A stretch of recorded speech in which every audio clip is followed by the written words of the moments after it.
अस्सलाम वालेकुम जी। प्रोग्राम खबर और तज्जिया में खुश आमदीद। मैं सना नकवी, प्रोग्राम में मेरे साथ मुज़म्मिल सरवदी साहब। मुज़म्मिल साहब बहुत शुक्रिया आपका।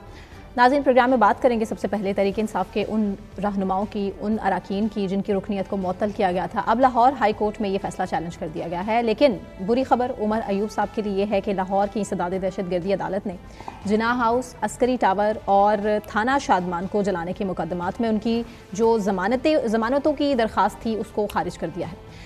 मुज़म्मिल साहब, कैसे देख रहे हैं आप तहरीक इंसाफ का फ्यूचर, क्योंकि एक के बाद एक मुश्किल खड़ी कर दी जा रही है तहरीक इंसाफ के लिए और आने वाले टाइम में लग रहा है कि माइनस इमरान खान फार्मूला जल्दी काम करने वाला है। अभी तो माइनस उमर अयूब फार्मूला चल रहा है, माइनस इमरान खान तो नहीं चल रहा। देखिए, उमर अयूब साहब के लिए मुश्किलात में इजाफा हो रहा है। देखिए, उमर अयूब साहब को फैसलाबाद से 10 साल कैद हुई। उनके पास लाहौर में अबूरी जमानतें मौजूद थीं, लाहौर में जो जिना हाउस, अस्करी टावर और थाना शादमान को चलाने में मुकदमात में। लेकिन अब चूंकि वो फैसलाबाद में जो सज़ा हुई है उसमें कानून के आगे ख़ुद को सरेंडर नहीं कर रहे। हमने पहले भी कहा था कि उनके पास एक ही चॉइस है कि वो ख़ुद को कानून के सामने सरेंडर करें और उसके बाद अपनी सज़ा मुअत्तली की दरख्वास्त लाहौर हाई कोर्ट में दायर करें। चूँकि वो ऐसा नहीं कर रहे और वो कानून के सामने सरेंडर नहीं कर रहे, तो जो ज़मानतें उनको हासिल थी, मतलब जो रिलीफ उनके पास मौजूद था, वो रिलीफ भी उनके हाथ से निकलता जा रहा है। देखिए ना, वो अपनी गलती से अपने लिए एक मसाइल पैदा कर रहे हैं। देखिए, अब टेक्निकल बात यह है कि अगर उन्होंने सज़ा मुअत्तली की दरख्वास्त दी होती तो आज ये ज़मानतें शायद कैंसिल ना होती। वो पुलिस की बेशक हिरासत में होते लेकिन बेल दारगू हो जाती। लेकिन अब सूरत हाल ये है कि क्या तो उमर अयूब ने मफरूरी और अपना जो है वो केपी में काटने का फ़ैसला कर लिया है और उन्होंने ये फ़ैसला किया है कि वो सज़ा मुअत्तली की दरख्वास्त नहीं देंगे। देखिए, उनके पास 30 दिन है, कानून के मुताबिक उन्होंने 30 दिन में अपील दायर करनी है और 30 दिन में अपील दायर करने के लिए उन्हें पहले कानून के सामने सरेंडर करना पड़ेगा, जेल जाना पड़ेगा। लेकिन विच इज़ नॉट पॉसिबल ना। नहीं तो फिर वो अपील का राइट ख़त्म हो जाएगा। आप एक बात समझें, सज़ा फाइनल हो जाएगी। ये एक बहुत टेक्निकल बात है। शाह महमूद कुरैशी साहब के पास है अपील का हक, यास्मीन राशिद साहिबा के पास है अपील का हक, सबके पास अपील का हक है। वो अपनी अपीलें दायर करेंगे। अदालतों के फैसले आपके सामने हैं। नहीं, वो अपनी अपीलें दायर करेंगे हाई कोर्ट में। उनकी सज़ाओं के खिलाफ हाई कोर्ट, सुप्रीम कोर्ट में अपीलें दायर होंगी। वो कानून के सामने सरेंडर हैं, वो मफरूर नहीं है, इख्तियारी नहीं है। वो अपनी बर वक्त अपीलें दायर करेंगे और उन अपीलों पे हाई कोर्ट समाअत करेगा। जैसे इमरान खान साहब को जो सज़ाएं हुई उनमें से कुछ सज़ाएं अपीलों में ख़त्म हो गई और अब एक जो 190 मिलियन पाउंड वाली है उसकी अपील जो है वो इस्लामाबाद हाई कोर्ट में पेंडिंग है, जहाँ वो सज़ा ख़त्म हो सकती है या उसके बाद वो सुप्रीम कोर्ट जाएगी। देखिए, अपील का राइट तो हर मुलजिम के पास होता है जिसको सज़ा हो जाती है। मैं ये कह रहा हूँ कि उमर अयूब साहब, अहमद भच्चर साहब, अहमद चट्टा साहब, जो लोग मफरूर और इश्तिहारी हैं, एक तो वो कोई अच्छी रिवायत पाकिस्तान की सियासत के लिए नहीं डाल रहे हैं। सियासतदान तो देखें ख़ुद को हमेशा कानून के सामने सरेंडर करता है, अच्छा हो या बुरा हो।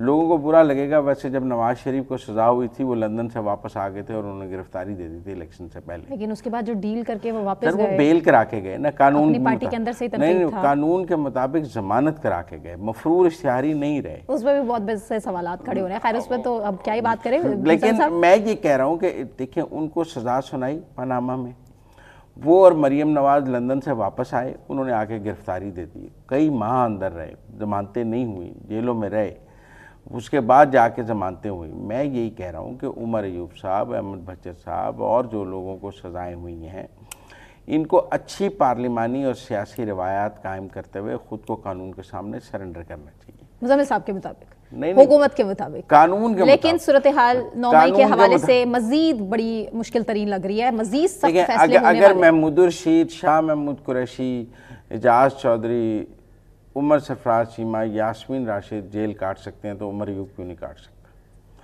इमरान खान जो पार्टी का लीडर है वो जेल काट सकता है, उनकी वाइफ तो फिर उमर अयूब क्यों नहीं काट सकता? फिर उमर अयूब क्यों फरार है? मतलब आप मेरी बात समझे। मुराद सईद के ऊपर भी, असलम इकबाल साहब के ऊपर भी, हमाद अजहर साहब के ऊपर भी सवाल, तो क्यों फरार है? मैं यही कह रहा हूँ कि जब आपका लीडर कानून के सामने सरेंडर है, जब आपकी पार्टी के बाकी लीडर कानून के सामने सरेंडर कर रहे हैं, तो उमर अयूब साहब क्यों नहीं कर रहे हो? क्यों? इसलिए कि जनरल अयूब के पोते हैं, उनके दादा पाकिस्तान के सदर ममलिकत रहे हैं, फील्ड मार्शल रहे हैं। ये तो कोई क्राइटेरिया नहीं ना, उनको सज़ा हुई है, उन्होंने सज़ा भुगतनी है और उस सज़ा के लिए कानून के आगे खुद को सरेंडर करना है।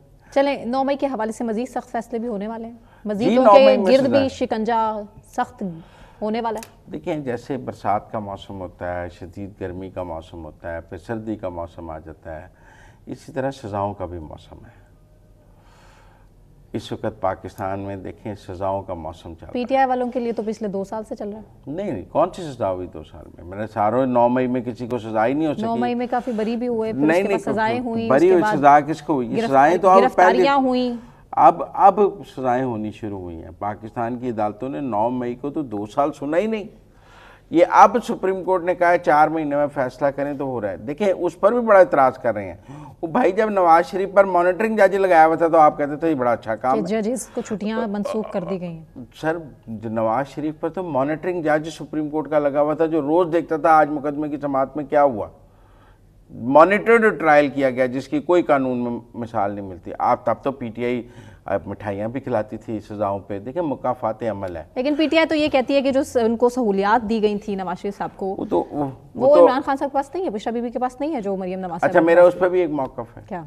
कि इमरान खान की हुकूमत थी, उन्होंने क्यों दी सहूलियात? वो तो हमें कहते थे मैं इनको इनमें से पैसे निकालूंगा। अच्छा, गलत रवायतें बरकरार रखें, गलत रवायतें करें। नहीं, क्यों दी सहूलियात? उन्होंने, उनकी अपनी हुकूमत ने दी। क्यों देते रहे वो सहूलियात? हमें कहते रहे मैं इनसे पैसे वापस निकालूंगा, खुद सहूलियात देते रहे। चलें अगली बारी सही। नहीं, ठीक है ना। बारी तो अल्लाह देता है जी, किसी के वास्ते बारी नहीं है। बारी अल्लाह देता है, किसी को बार बार देता है, किसी को दोबारा नहीं देता। वक्त हो नहीं रहा, वक्त है भी नहीं रहा, देखी जाएगी। अब वो नहीं रहा थे, है नहीं रहने का मतलब मैंने कहा फिलहाल सजाओं का मौसम है। और हुकूमत एंजॉय कर रही है। हुकूमत कोई नहीं एंजॉय कर रही। वो कहते हैं 9 मई के मुकदमात में हुकूमत तो फ्री है ही नहीं। वो कहते हैं हमने नवाज शरीफ साहब को बाहर भेजा, उनकी रिपोर्ट बनी, किस तरह बनी, उस पर तो हम क्या ही ना बनाते यार। तो अब तो सूरत हाल ये कि तो रिलीफ ही नहीं दे रही हुकूमत। मुज़ाकरात की बात करते हैं, पीछे हो जाते हैं, मुज़ाकरात तो करते नहीं है। नहीं, वो कहते हैं हमने पिंडी से करनी है। वो कब कहते हैं हमने शहबाज शरीफ से मुज़ाकरात करने हैं? जिसके पास इक़्तिदार है तो फिर पिंडी से करनी है तो जाए कर लें। पिंडी से हुकूमत का क्या ताल्लुक? ना हुकूमत 9 मई के मुकदमात में फरीक है, ना हुकूमत मुज़ाकरात में फरीक है। मामला पिंडी और तहरीक इंसाफ के दरमियान है, वो खूबसूरत तरीके से चल रहा है। कह रहे हैं कि अमेरिका का जो दौरा था फील्ड मार्शल का, पहले भी उसमें भी इमरान खान साहब के हवाले से बात की गई थी, इस दफ़ा भी मुतवक्की है कि फील्ड मार्शल के सामने हो सकता है बात आ जाए इमरान खान साहब के हवाले से। अगर की होती तो ये हालात होते, और अगर अब भी करनी होती तो बुलाते। ऐसी बातें बुला कर नहीं, फ़ोन पर ही कह दी जाती हैं, पैगाम भेज दिया जाता है। वो बात इस बार ना फील्ड मार्शल साहब के पीटीआई भी थक गई है। उनके टैंपा में जाने पे ना कोई एहतजाज भी नहीं हुआ। पिछली दफ़ा करके इतना थक गए। आप बताएं, कोई पीटीआई ने एहतजाज अनाउंस किया आसिम मुनीर साहब के दौरे अमेरिका पे? नहीं, कोई एहतजाज, ख़त्म हो गई बात। ठीक है ना। अब वो एहतजाज भी उन्हें समझ आ गई है कि American government, American establishment Asim Munir के साथ है। उनकी मार्को रूबियो से भी मुलाकात है इस दौरे के दौरान, नए सेंटकॉम के चीफ से भी है, और पाकिस्तानियों से भी इंटरेक्शन है टैंपा में उनका जी। उन्होंने पाकिस्तानियों से भी खिताब करना है। तो मेरे ख्याल में तो इस वक्त अमेरिका और आसिम मुनीर साहब के दरमियान, या ट्रंप और आसिम मुनीर साहब के दरमियान बेहतरीन ताल्लुकात चल रहे हैं। और ये अब उनको जो बुलाया गया है, बहुत अरसे बाद बुलाया गया है। बीच में आखिरी दफ़ा मेरी इतलात के मुताबिक क्यानी साहब गए थे, और क्यानी साहब के बाद फिर किसी को नहीं बुलाया उन्होंने सेंटकॉम में कमान की तब्दीली में। और जो इसहाक डार साहब की और मार्को रूबियो की मुलाकात है, वो 9 साल बाद पाकिस्तान के किसी सेक्रेटरी, वजीर खारजा और सेक्रेटरी खारजा में थी। इस बार भी आसिम मुनीर साहब की मार्को रूबियो से मुलाकात तय है, और वो सेंटकॉम के वो मुलाकात भी होगी। तो मेरे ख्याल में जो पाकिस्तान के अंदर का मंजरनामा है, वो तो ये नहीं बता रहा कि अमेरिका को इमरान खान के लिए बात कर रहा है। वो तो ये बता रहा है कि वहाँ कोई जिक्र ही नहीं है। और इस बार तो पीटीआई यूएसए ने भी एहतजाज नहीं किया आसिम मुनीर साहब के दौरे अमेरिका के मौके पर। जो इसी वजह से बहुत से लोगों की जो खामोशी है, और बहुत से लोगों का जो एनालिसिस है, इस तरफ इशारा कर रहा है। मेरा ख्याल हो सकता है कि कुछ और होने वाला है, इसी वजह से तहरीक इंसाफ ओवरसीज। आप लोगों की ऐसी बातें ना आम लोगों को गुमराह करती हैं। आप असल सूरत हाल बताते नहीं हैं, एम ही फॉल्स हॉप के जरिए लोगों को जिंदा रखने की कोशिश कर रहे हैं। तो मैं बता रहा हूँ, और हुकूमत जो बता रही है वो बिल्कुल सही बताती है। नहीं, और ऐसा कुछ नहीं होने वाला। मैं आपको बता रहा हूँ, ऐसा कुछ नहीं है। ठीक है। और जो है ना, गवर्नमेंट और एस्टेब्लिशमेंट वन पेज पर हैं, और कोई प्रॉब्लम नहीं है। अमेरिका और पाकिस्तान वन पेज पर है, पाकिस्तान और चाइना वन पेज पर है, और भारत खैर बहुत पीछे चला गया। भारत का इसलिए मसाइल हैं, और दे आर इन टेंशन। अब भारत का तो हाल वही है जो पीटीआई का है। ठीक है ना, इससे ज़्यादा कुछ नहीं मैं कहना चाहता। तो लेकिन फील्ड मार्शल के दौरे अमेरिका के बारे में हम अगले सेगमेंट में बात करेंगे, हमारे साथ अली सरवर नकवी साहब हैं। लेकिन जो आपने लाहौर हाई कोर्ट की बात की है ना, उसमें तो जो पंजाब असेंबली के अरकान की मुअत्तली है ना, उसको चैलेंज किया गया। ये जो लोगों को सजा होकर उनको नाअहल हुए हैं ना, उसको चैलेंज नहीं किया गया। और मैं आपको बता रहा हूँ कि ये जो लोग नाअहल हुए हैं, इनकी सीटों पर ज़िमनी इंतखाबात हो जाएंगे जी। और ये फैसला चैलेंज कर लें ना करें, तो पहले भी हम बात कर रहे थे, कोई फ़ायदा नहीं है। नहीं, बहुत फ़ायदा है, सज़ा ख़त्म हो सकती है अपील में। आपको कानून का हर दरवाज़ा खटखटाना चाहिए।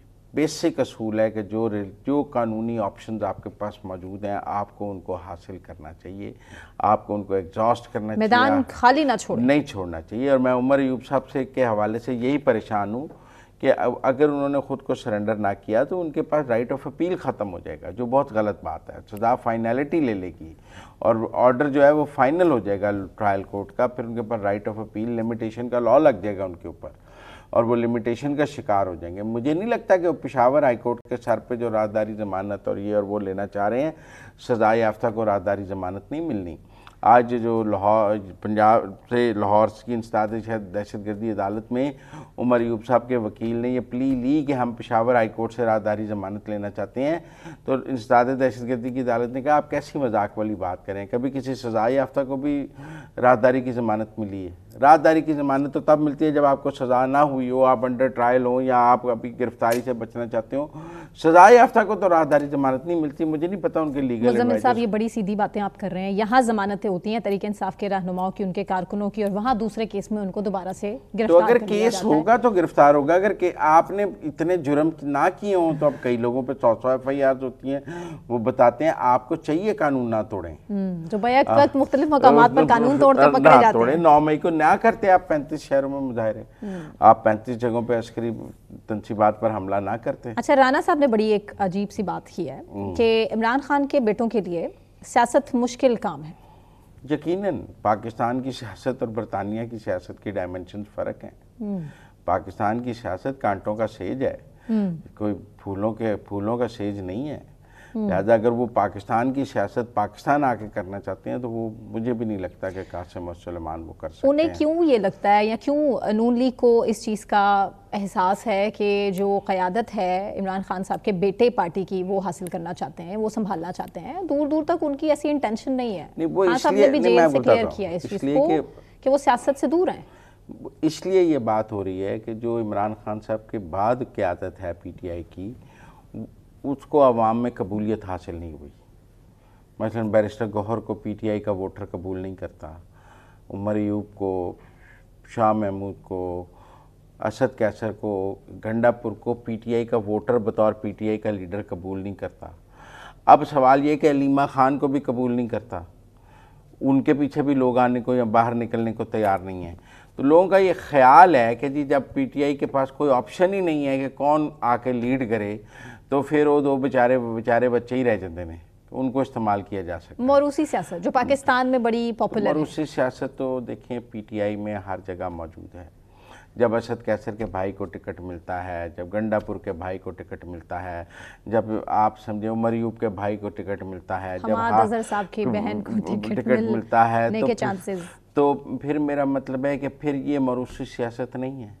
किसके भाई बहन और बच्चे को PTI ने टिकट नहीं दिया? शाह महमूद कुरैशी के बच्चों और बेटियों को जब टिकट दिए तो वो मौरूसी सियासत नहीं थी। ये माइंडसेट है पाकिस्तान के अवाम का। तो फिर आप ना करें ना। टेक्निकल बात ये कि यहाँ तो PTI ये कहे कि हमने किसी के बच्चे को टिकट नहीं दिया, हम मेरिट पर टिकट देते हैं। अगर एक बंदा जाता है तो उसकी जगह पार्टी में जो नंबर 2 होता है हम उसको टिकट देते हैं। नहीं, आप उसके बच्चे को टिकट देते हैं, उसके भाई को टिकट देते हैं, क्योंकि आपने सीट जीतनी होती है। मेरा ज़ाती तौर पे ख्याल है कि ये पॉलिटिकल स्लोगन है।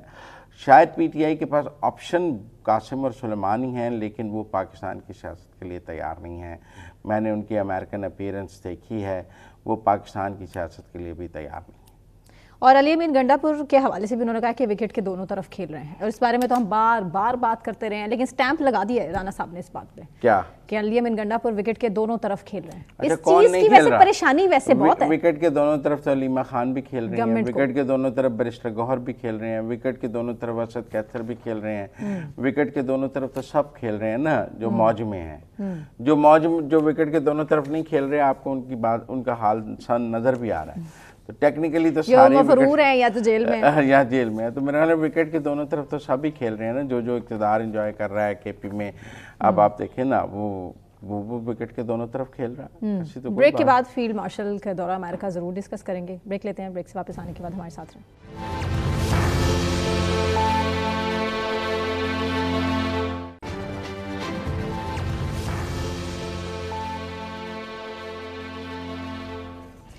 वेलकम बैक नाज़रीन। बात फील्ड मार्शल के दौरा अमेरिका के हवाले से बहुत ही इंपॉर्टेंट है ये दौरा। अभी जुलाई में हमारे फील्ड मार्शल अमेरिका में मौजूद थे, डोनाल्ड ट्रंप के साथ अहम मुलाकात भी थी। अब एक और ये अहम दौरा है अमेरिका का, और ब्लूमबर्ग रिपोर्ट कर रहा है कि भारतीय वज़ीर आज़म नरेंद्र मोदी ने फील्ड मार्शल आसिम मुनीर से मुमकिना मुलाकात के डर से ही अमरीकी सदर से मिलने से गुरेज किया है। ये बहुत बड़ी खबर है, और होने क्या वाला है, कितनी अहम मुलाकातें होंगी, इस हवाले से हम बात करेंगे। हमारे साथ मुजम्मिल साहब मौजूद हैं स्टूडियोज़ में ही, जबकि साबिक सफ़ीर हैं अली सरवर नकवी साहब, उन्होंने भी हमें ज्वाइन किया है। अली साहब, thank you so much for joining us. अस्सलाम वालेकुम अली सरवर नकवी साहब, क्या हाल है आपके? ठीक ठाक हैं जी? वालेकुम सलाम जी, मैं अल्लाह का शुक्र है, खैरियत है। अली साहब, ये अब सेंटकॉम में चेंज ऑफ कमांड की तकरीब थी और जनरल कोरेला की रिटायरमेंट थी, और नए सेंटकॉम के चीफ ने आना था। टेम्पा गए हैं field marshal general Asim Munir. पहले भी जब सेंटकॉम में चेंज ऑफ कमांड होता रहा है तो हमारे चीफ जाते रहे हैं, या ये काफ़ी अरसे बाद यहाँ पहली दफ़ा है कि चेंज ऑफ कमांड पे हमारे फील्ड मार्शल या हमारे आर्मी चीफ वहाँ गए हैं?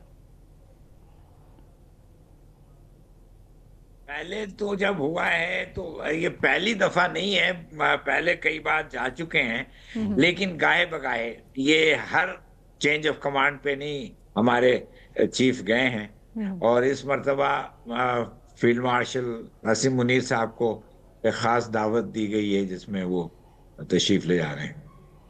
तो इससे पहले हमारे आर्मी चीफ भी चेंज ऑफ कमांड में जाते रहे हैं? जी हाँ, कई बार गए हैं, कई बार, हर बार नहीं मगर कई बार गए हैं। मेरा ख्याल है कि वो कियानी साहब गए हाल में, और पहले जो 90 के दहाई में, 80 के दहाई में भी जब हमारे बाहमी ताल्लुकात काफ़ी अच्छे थे, उस वक्त भी कई बार जाना हुआ है आर्मी चीफ का। तो इसका मतलब जब अच्छे ताल्लुकात होते हैं तब वो बुलाते हैं, जब अच्छे ताल्लुकात ना हो तो तब नहीं बुलाते हैं। जी हाँ, बिल्कुल।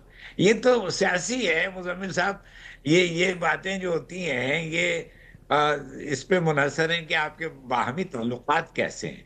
अगर बाहमी ताल्लुकात कशीदा हैं, इस वक्त आप समझते हैं इंडियन आर्मी चीफ को बुलाएंगे? वो नहीं बुलाएंगे। तो बाहमी ताल्लुकात जब जरा कशीदा होते हैं तो वो इस तरह की दावत नहीं जाती है। देखिए, बात ये है मुजम्मिल साहब कि पाकिस्तान की फौज के बारे में अब कई बातें ऐसी, अमेरिका की 3 बातें मैं समझता हूं कि हुई हैं। एक तो बाहमी ताउन बढ़ गया है, और वो उस वक्त से जब सदर ट्रंप ने अपने state of the union message में पाकिस्तान का शुक्रिया अदा किया था, आपको याद होगा कि उसने एक दहशतगर्द को उनके हवाले किया, तो ये फौज की तरफ से हुआ था। दूसरे कैपेबिलिटी, जो कैपेबिलिटी क्या है कि हमने जब भारत के हल्के वो अटैक को, उनके हरबे को हमने रोका, तो वो हमारे कैपेबिलिटी का इजहार था, और वो आर्मी चीफ के कमांड के तहत हुआ था। और तीसरे ट्रस्ट, यानी एक दूसरे पे एतबार, वो भी अब काफी बढ़ गया है। और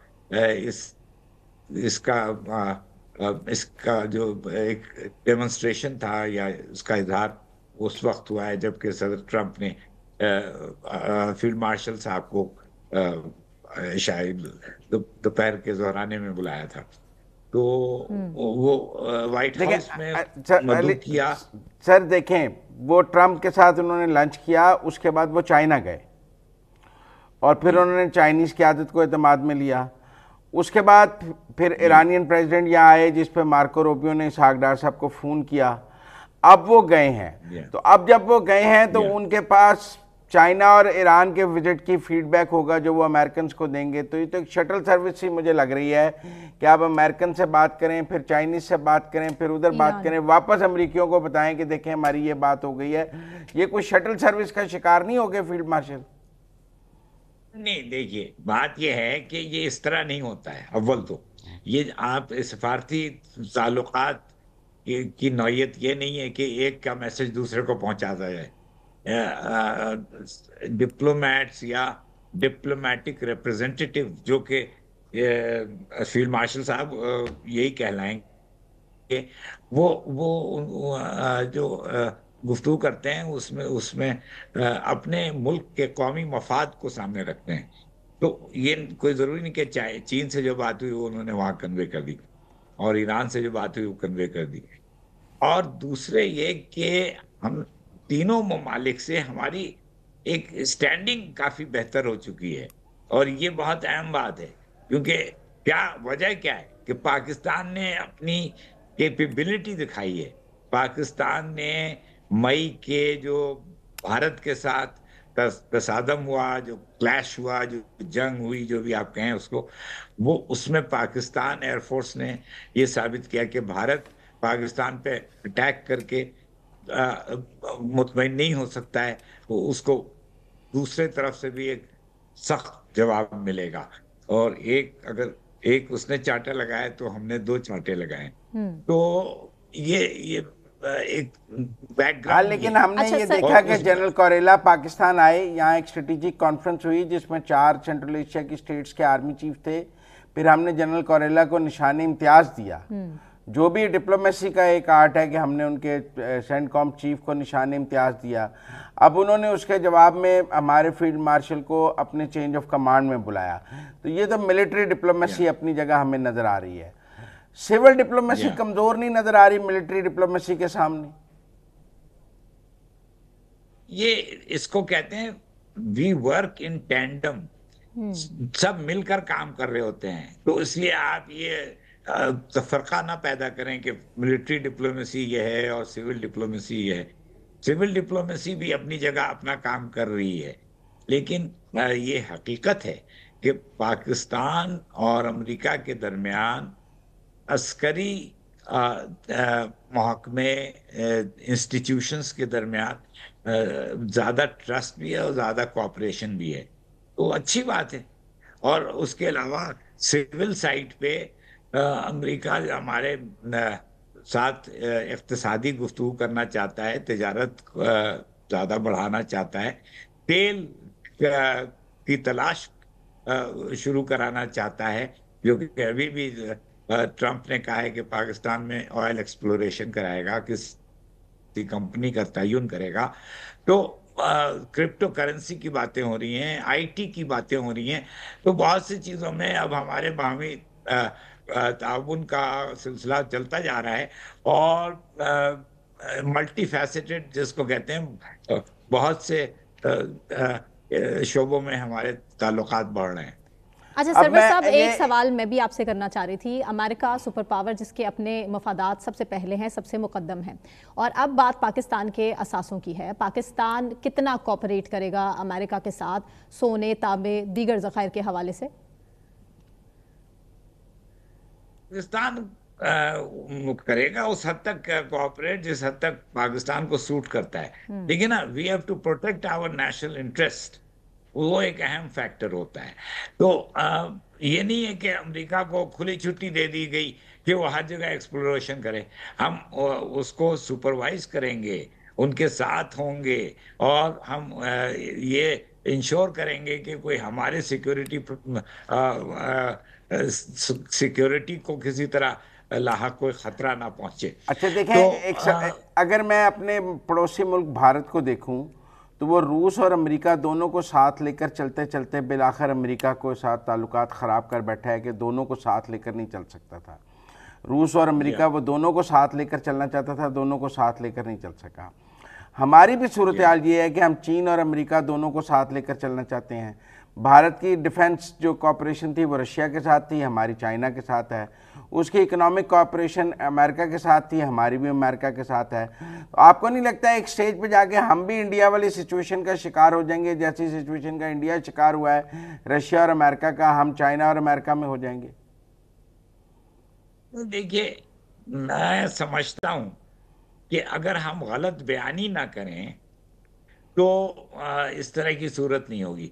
भारत का मसला ये है कि उसने एक तो ये झुटलाया कि ट्रंप ने पाकिस्तान इंडिया के जंग को रोका और जंग बंदी कराई। दूसरे, भारत ने रूस से तेल जो खरीदता है उसके बारे में भी अमेरिका को गलत नाराज तासुर किया। दिया। तो ये अच्छा, और उसके अलावा वो अमेरिका के ओवरचर्स को या उनके तरफ से जो भी भारत को बुलाने का या भारत से बातचीत करने का जो भी पेशरफ्त उन्होंने करना चाहिए वो नहीं किया। तो ऐसी बातें अगर की जाएं तो फिर ताल्लुकात खराब हो जाते हैं।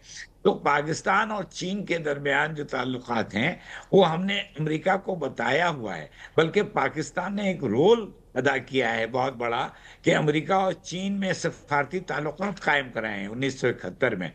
तो और अमेरिका अच्छी तरह जानता है कि पाकिस्तान से चीन के बड़े गहरे ताल्लुकात हैं। उसके बावजूद उसके बावजूद अमेरिका हमसे अच्छे ताल्लुकात कायम करना चाह रहा है दोबारा। यानी हमारे पहले भी बहुत इनसे करीबी ताल्लुकात थे। तो ये एक एक उसूल होता है सियासी अमल का और सियासी तरीक़ाकार का।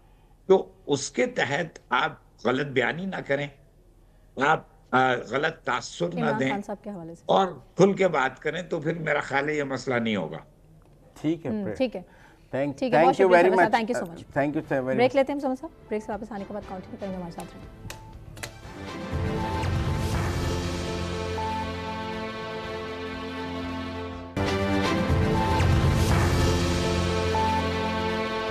वेलकम बैक नाज़रीन। बात पाक अफगान सरहद की, जिसके करीब क्लियरेंस ऑपरेशन है वो जारी है और इस दौरान भारतीय हमायत याफ्ता मज़ीद 14 जो खवारिज हैं उनको हलाक कर दिया गया है।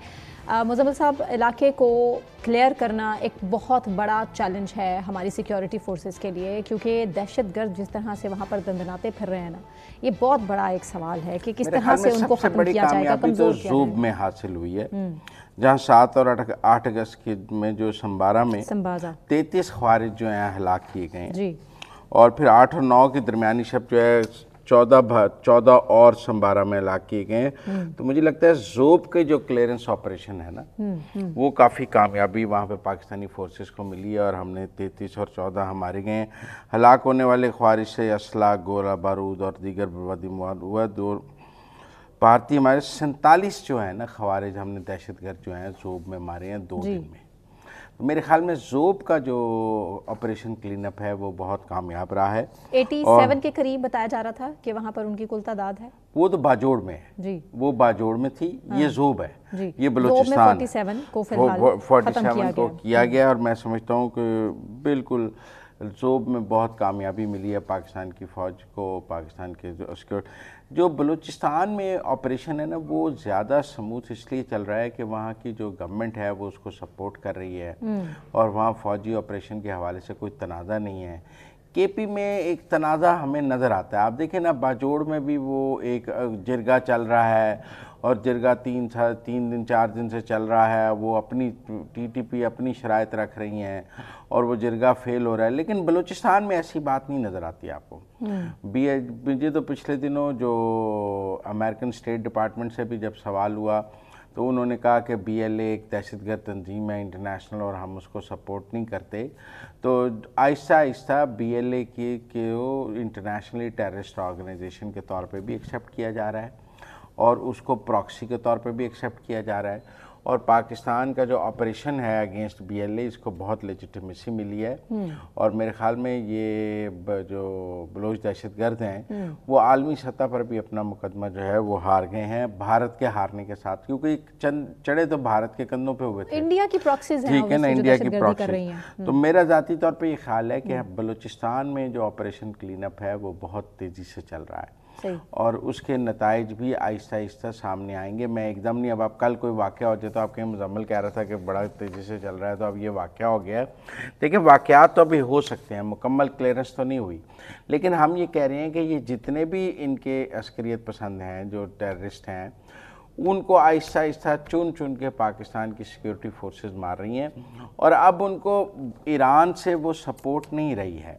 ये BLA वगैरह को जो ईरान से सपोर्ट हासिल थी वो अब नहीं रही है, वो सपोर्ट अब उनको नहीं है। Iran is not a safe haven for them. अब ईरानियन गवर्नमेंट का वो ताउन भी, पाकिस्तान और ईरान की इंटेलिजेंस शेयरिंग भी बढ़ गई है, जिसकी वजह से हमें बलूचिस्तान में कामयाबियां नज़र आ रही हैं। और इसी तरह अफ़गानिस्तान गवर्नमेंट भी इस हवाले से चेंज नज़र आता है, बिलखसूस BLA के हवाले से तो बहुत चेंज है वहाँ। और वो समझते हैं कि BLA की हद तक तो अफ़गान गवर्नमेंट बहुत ताउन करने के लिए तैयार है। TTP का केस BLA से अलग है, इसीलिए हमने BLA और TTP का मर्जर भी देखा था, क्योंकि BLA को अब बहुत मुश्किलात हैं ईरान और अफ़गानिस्तान में। वो TTP के साथ कहीं ना कहीं मर्जर करके ख़ुद को पनाह हासिल करने की कोशिश करते हैं। अच्छा, एक स्टेटमेंट के हवाले से बड़ी तशवीश है कि तालिबान के वज़ीर बराए तवानाई है अब्दुल लतीफ़, जिन्होंने कहा है कि इंटरव्यू उन्होंने दिया बेसिकली एक, और उन्होंने उसमें कहा है कि पाकिस्तान अफ़गानिस्तान में किसी भी किस्म की मुस्तहकम मरकज़ी हुकूमत का मुखालिफ है, चाहे वो तालिबान की हो या मुजाहिदीन की या कम्युनिस्ट की। नहीं, पाकिस्तान ने तो ये हुकूमत बनाई है।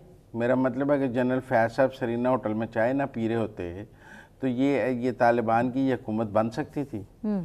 आप मेरी बात समझिए, इसकी तो कीमत हम अदा कर रहे हैं कि हमने वो कीमत अदा की है कि हमारी मदद से ये लोग इक़्तिदार में आए हैं और हमारी ही बात नहीं मानने वाली बात है। और इतना अच्छा जब हुआ तो पाकिस्तान पर डबल गेम का इल्ज़ाम लगता रहा, डू मोर का इल्ज़ाम लगता रहा। ये कोयटा में रहे, ये पेशावर में रहे, इन सबको पनाह भी मिली। हमारा तो गिला ही ये है कि ये इक़्तिदार में आके अब तो कहीं जगह ये फीलिंग भी है कि अशरफ गनी और हामिद करजई की हुकूमत इनसे बेहतर थी पाकिस्तान के लिए। कम से कम उन्होंने दहशतगर्द गिरफ्तार तो किए, कम से कम पाकिस्तान का दबाव तो किया पाकिस्तान के साथ। दबाव तो था, वो भी प्रो इंडिया थे। मैं ये नहीं कह रहा वो प्रो इंडिया नहीं थे, लेकिन वो पाकिस्तान के साथ एंगेज रहते थे। ये गवर्नमेंट तो जो आई है, ये तो इसने तो पिछले 1-1.5 साल में पाकिस्तान को बहुत टफ टाइम दिया है। और TTP के हवाले से तो इनका स्टांस बिल्कुल एंटी पाकिस्तान है।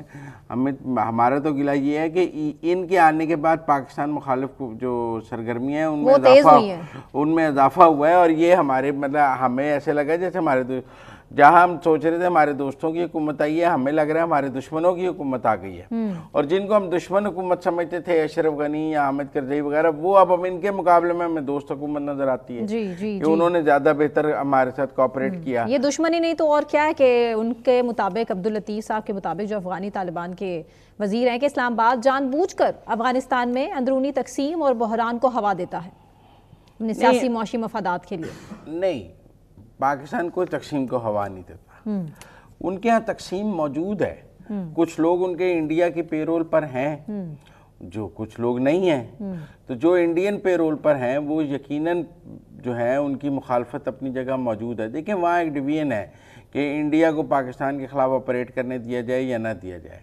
ये जो इंडिया ने कॉन्सुलेट्स बनाए थे अशरफ गनी वगैरह के दौर में, उनके आज भी इंडिया उनको ऑपरेट करना चाहता है और इंडिया BLA को वहाँ से चलाना चाहता है। इंडिया पहले BLA वगैरह को ईरान से चलाता था, चाह बाहर थे, लेकिन अब चूंकि वहाँ उसका कंट्रोल कम हो रहा है तो वो ज़्यादा कोशिश करता है कि अफगानिस्तान से चला ले। तो मेरा ज़ाती तौर पर ख्याल है कि उनके यहाँ तकसीम इस बात पर ज़रूर है कि कौन इंडिया से पैसे ले रहा है और कौन नहीं ले रहा।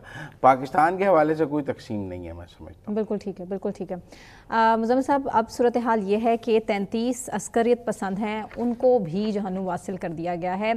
और इसके अलावा अब पाकिस्तान ने एक फ़ैसला, जो पहले ही हार्ड स्टैंड था हमारी पाकिस्तान की रियासत का, कि बेशक बलूचिस्तान हो या KP हो, हर सूरत वहाँ से दहशतगर्दी को ख़त्म करेंगे।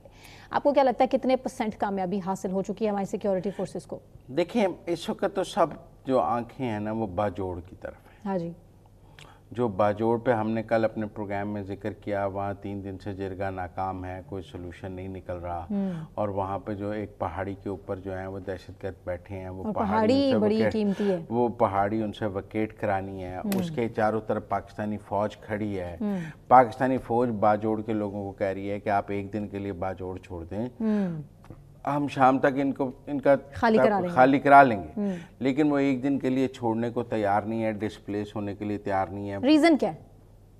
लोग डिस्प्लेस अपनी जगह छोड़ के जाने से लोगों को मतलब प्रॉब्लम तो रहता है। मैं ये नहीं कहता कि डिस्प्लेस होना को बहुत प्लेजरेबल काम है और लोग बड़ी खुशी खुशी डिस्प्लेस होने को मान लेते हैं, मैं ये बात नहीं कहता। लोगों को डिस्प्लेस होने में बहुत मुश्किलात होती हैं। ऐसे में तो दहशतगर्दों की सहूलतकारी का इल्जाम भी लगता है। फौज का ये मसला है कि ये लोग अर्बन आबादियों के अंदर आ गए हैं, कोलैटरल डैमेज का खतरा है। फिर वो अगर कोई कोलैटरल डैमेज हो जाए उस पर फौज के खिलाफ नफरत बढ़ती है और फिर फौज के खिलाफ कैंपेन बननी शुरू हो जाती है।